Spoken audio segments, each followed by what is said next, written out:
Bismillahirrahmanirrahim. Assalamualaikum warahmatullahi wabarakatuh. Teman-teman, di mata kuliah Islamic Microfinance, sebelum kita masuk mengenal lebih jauh bagaimana atau apa sih Islamic Microfinance itu, maka kita akan melihat terlebih dahulu tentang siapa sih yang nanti akan merasakan layanan dari microfinance. Nah, di antaranya adalah satu sebuah fenomena gitu ya berkaitan dengan UMKM. Nah, ini udah sering banget, bahkan kita sering jajan, sering belanja, atau bahkan kita pelaku dari UMKM tersebut gitu ya teman-teman. Maka kita akan coba lihat apa sih peran mereka dari UMKM dan kemudian apa sih tantangan yang sedang dihadapi, permasalahan apa sih yang sedang dihadapi dan seterusnya. Langsung saja, Bismillahirrahmanirrahim. Rabbi shrah li sadri wa yassir li amri wahlul 'uqdatam min lisani yafqahu qawli. Rabbi zidni ilman warzuqni fahma. Semoga dari ilmu yang kita pelajari dapat menjadi ilmu yang bermanfaat. Teman-teman, ini sedikit foto-foto ya berkaitan dengan fenomena-fenomena. Ini ada poverty, ada masyarakat di kelas menengah ke bawah, gitu ya. Ada ketimpangan masyarakat di gambar yang ini.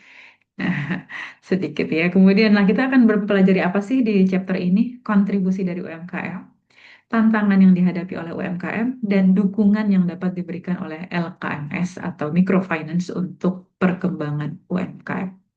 Langsung saja, kalau kita lihat secara data PDB dan UMKM, teman-teman, bahwa di sini terlihat di UMKM itu menyumbang cukup besar untuk PDB di Indonesia. Totalnya kalau kita lihat ini sekitar 60%. Selebihnya, sisanya itu merupakan perusahaan besar gitu ya. Kemudian unit-unit usaha UMKM itu paling banyak di mana sih? Kita bisa lihat ya di sini di Jawa Barat aja sampai 1.400.000 unit pelaku UMKM. Kemudian Jawa Tengah, Jawa Timur, dan DKI di urutan keempat. Wow, berarti Jawa Barat termasuk lebih besar ya pelaku usaha UMKM-nya seperti itu ya. Nah, kemudian kita langsung lihat UMKM itu apa sih pengertiannya, kemudian karakteristiknya seperti apa, praktiknya seperti apa gitu ya, dan kemudian masalahnya seperti apa, dan solusi atau dukungan apa yang dapat diberikan. Langsung saja, secara definisi teman-teman, kita bisa lihat bahwa UMKM adalah unit bisnis yang beroperasi dengan skala tertentu, sesuai dengan kapasitas modal mereka, kemudian tenaga kerja mereka, kemudian apa namanya, eh, yu- eh, ukuran usaha gitu ya, atau berarti tadi skala ya, skala. Nah, kemudian di situ pentingnya untuk apa sih ternyata teman-teman ya dia banyak berkontribusi pada PDB negara kita. Walaupun terkesan kecil-kecil gitu ya, tapi dari UMKM itu banyak lahir lapangan pekerjaan. Kemudian akhirnya banyak membuka lowongan kerja, pekerja bisa masuk, akhirnya pendapatan-pendapatan akan terus meningkat. Daya beli masyarakat turut meningkat. Asumsinya seperti itu. Ternyata nggak hanya bagi masyarakat, akhirnya berdampak pula pada ekonomi nasional, di mana ternyata UMKM itu turut mengembangkan ekonomi lokal dan nasional. Masuk juga udah banyak UMKM yang mulai bersaing di pasar global. Luar biasa ya. Nah, kalau kita lihat sedikit karakteristik, ini disusun oleh Kementerian Koperasi. Untuk apa sih ada karakteristik untuk nanti melihat atau ukuran ya, ukuran-ukuran usaha ini yang mana akhirnya nanti pendekatan, strategi juga untuk membantu mereka punya cara masing-masing. Nah, untuk usaha mikro ini kategori tenaga kerja 1 sampai 5 orang dengan estimasi pendapatan 50 juta, tidak lebih, tidak termasuk tanah dan bangunan tempat usaha. Kemudian hasil penjualan juga di bawah 300 juta. Nah, berarti tapi tidak ada minimumnya ya, berarti 300 juta sampai ke berapapun itu masih kategori mikro. Walaupun 300 juta itu besar banget mungkin bagi misalnya pelaku UMKM yang di skala PKL, penjual keliling gitu ya. Itu masih kecil juga misalnya sama usaha-usaha warungan. Itu besar banget 300 juta. Maka ada usaha mikro itu tak terhingga ya kelasnya ya sampai kategori di bawah 300 juta sampai ke bawah banget. Mungkin kalau dalam skala kita bisa bilang nano, lebih kecil lagi dari unit mikro gitu ya. Tapi nggak ada dalam istilah ekonomi ya. Baik, langsung saja kalau misalnya di sini ada kriteria lain yang untuk membantu membedakan usaha kecil, menengah, dan besar tadi. Kalau livelihood activities ini yang orang-orang tuh baru mulai beraktivitas melakukan usaha, maksudnya adalah untuk kehidupan. Kayak misalnya untuk cari kerja sebagai pencari nafkah, untuk pemasukan bulanannya mereka, dan seterusnya. Untuk mencari pekerjaan seperti itu. Nah, ini biasanya sektor-sektor yang lazim disebut informal. Kayak warungan, usaha warungan, PKL, dan seterusnya. Kemudian next levelnya naik kepada micro enterprises. Nah, ini suatu usaha yang memiliki sifat pengrajin. Jadi udah mulai membuat usahanya. Kemudian tapi belum punya jiwa wirausaha. Dalam artian adalah ini memang mereka baru memulai usaha, kemudian jual, udah gitu aja gitu kan. Tapi sudah mulai bisa membuat sendiri. Kalau yang sebelumnya masih menjual produknya orang lain kah dan seterusnya. Small dynamic enterprises. Nah, ini udah mulai naik level lagi. Udah eh, bisa berjualan, bisa menjual usaha mereka gitu ya, kemudian bisa juga buat atau pengrajin tadi, dan kemudian udah punya jiwa wirausahanya. Jadi udah mulai menerima apa namanya, bisa mulai menjalin kerjasama, udah mulai buka lapangan kerja, nah seperti itu. Kemudian fast moving enterprises. Nah, ini udah mulai mikro-mikro usaha mikro ini udah mulai tumbuh jiwa usahanya, kemudian bertransformasi menjadi suatu usaha yang besar. Nah, ini udah cepet nih ibaratnya gitu ya, udah tumbuh gitu ya, udah cukup besar dari sisi modal, pelaku usahanya dan seterusnya. Bisa bekerja sama dengan berbagai sektor dan seterusnya.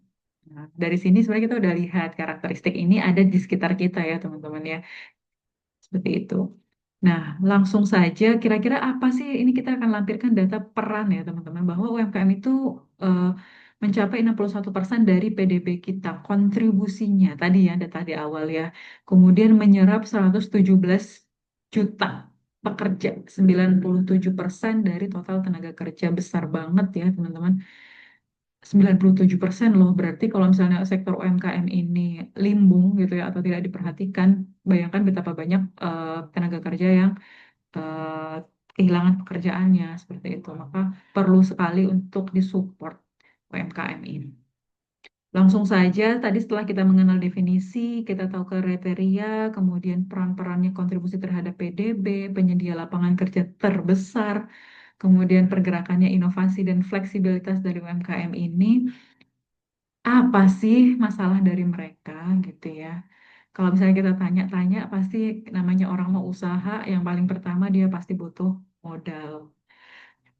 Ketika dia udah mulai melakukan usaha, modalnya udah ada berarti ya. Tapi modal itu kan terus tumbuh ya. Kadang-kadang dia kebutuhannya lebih besar, modalnya dan segala macam. Maka dia butuh bantuan pihak eksternal.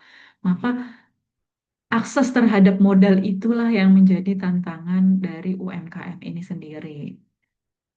Gitu. Selain kemudian problem lain, ada problem internal, yaitu kayak manajemennya masih belum oke, ya namanya juga masih, apalagi mungkin lingkup kecil ya. Kemudian kualitas SDM-nya yang kemudian belum belum belum kualitas SDM-nya yang variatif gitu ya. Kemudian faktor eksternal, kebijakan yang tidak stabil, kondisi ekonomi kayak kemarin kita COVID, kemudian kondisi ekonomi lagi jatuh, UMKM pun terdampak, dan seterusnya. Kemudian persaingan yang semakin ketat, banyak pelaku usahanya, ya kan? Nah, itu salah beberapa gitu ya, beberapa permasalahan UMKM di Indonesia. Nah, sehingga gitu ya, kita akan coba urai terkait dengan beberapa fakta ini ya teman-teman, bahwa Sri Mulyani bilang 18 juta pelaku UMKM belum pernah dapat pembiayaan. Ini tahun 2023 gitu ya, masih banyak banget ya dengan kontribusi mereka yang luar biasa, tapi mereka punya, ternyata beberapa mereka belum pernah mendapat pembiayaan. Kemudian sulit akses layanan perbankan.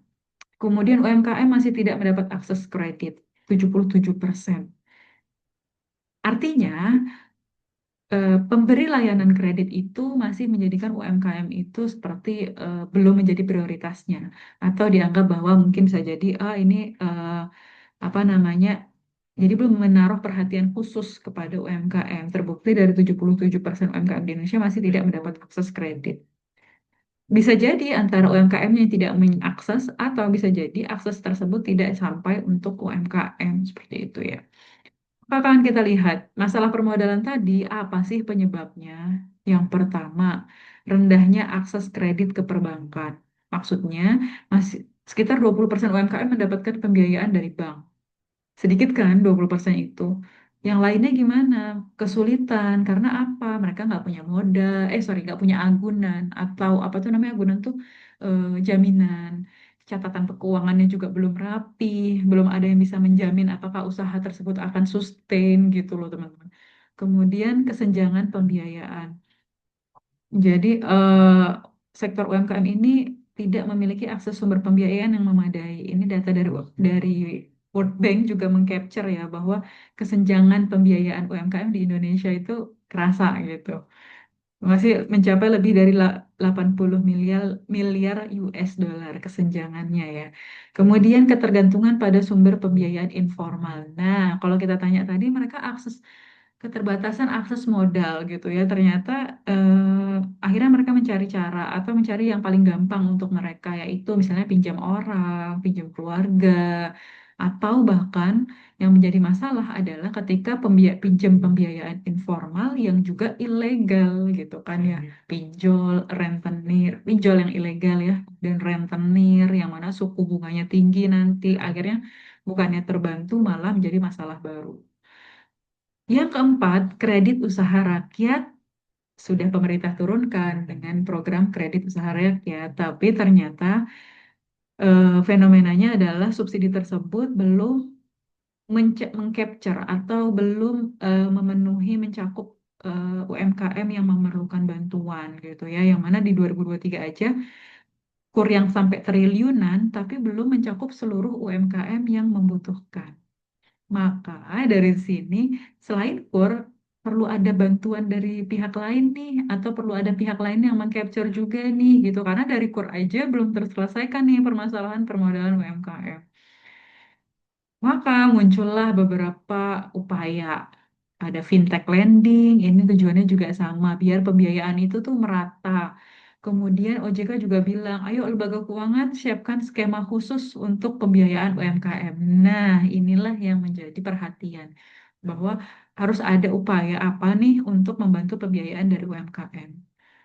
Kemudian UMKM akselerasi penguatan UMKM dengan pembiayaan modal. Iya kan? Jadi dari fenomena yang tadi kita bahas bahwa masalahnya adalah modal. Jadi beberapa pihak udah mengcapture dan kemudian gimana nih UMKM biar kok modalnya semakin kuat kayak gitu. Termasuk peran keuangan mikro sebagai penggerak utama dari UMKM. Sekilas kita pernah belajar bahwa keuangan mikro itu ranah masyarakatnya adalah grassroots ya teman-teman yang di bawah-bawah, masyarakat menengah ke bawah target masyarakatnya gitu ya, sehingga keberadaan keuangan mikro ini cocok sebagai penggerak dari UMKM tersebut gitu.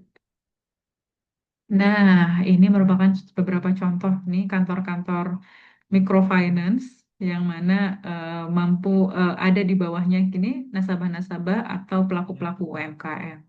Sehingga apa nantinya? UMKM dapat bekerja dengan lebih optimal. Total lapangan pekerjaannya akan terbuka dengan lebih oke. Kontribusi juga akan terus meningkat terhadap PDB dan seterusnya. Maka kita akan mengetahui kira-kira bakal seperti apa sih peran dari microfinance untuk UMKM gitu ya. Kalau tadi paling yang terselesaikan adalah microfinance itu dapat membantu UMKM akses pendanaan. Karena kenapa? Di microfinance itu tidak serigid banking untuk memberikan layanan pendanaan bagi atau layanan pembiayaan bagi UMKM. Karena apa? Karena emang target masyarakatnya adalah kelas mikro, gitu ya teman-teman. Sehingga akhirnya nanti mikro tersebut dapat akses pendanaan. Kemudian pemberdayaan ekonomi dan produktivitas masyarakat juga akan meningkat. Kemudian pendapatan dan kesejahteraan masyarakat juga akan meningkat. Dari yang tadi masyarakat miskin ke masyarakat berpenghasilan rendah gitu ya. Kemudian naik lagi dan seterusnya. Itulah yang dapat dilakukan oleh microfinance. Karena apa? Karena microfinance itu punya dua fungsi. Bagaimana dia memberikan target utama yaitu financial self sufficiency, lembaga yang efisien dan mandiri yang mana nantinya akhirnya membantu masyarakat lewat pendanaan atau pembiayaan modal-modal usaha. Yang akhirnya di dalam microfinance juga berkontribusi untuk poverty elevation, menyelesaikan permasalahan dari kemiskinan. Karena kenapa? Ya tadi masyarakat miskin yang tidak punya akses layanan keuangan, kan akhirnya gimana mereka mau buka usaha gitu ya. Maka keberadaan microfinance ini yang mengcapture masyarakat miskin, dia akan bisa menjadi salah satu alternatif memberikan bantuan modal untuk masyarakat. Tidak hanya modal, ternyata juga diberdayakan dan kemudian menjadi masyarakat yang produktif. Secara perannya seperti itu. Any question?